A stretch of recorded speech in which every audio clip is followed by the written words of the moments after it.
Gandang umaga, ito na po ang resulta sa ating STL Pangasinan para sa araw na to, Wednesday, July 29, 2026 para sa ating first draw result.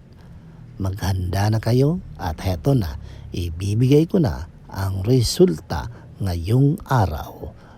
At para naman po sa ating STL Pangasinan first draw result, ang resulta ngayong umaga ay ang kombinasyong ito. Laging tandaan mga ka-STL, dapat maging mabait tayo sa ating kapwa at lalong-lalo na huwag tayong pasimuno sa gulo. Okay? At ingatan natin lagi ang ating sarili. Don't forget to subscribe, Purple Green TV. Paki-like po.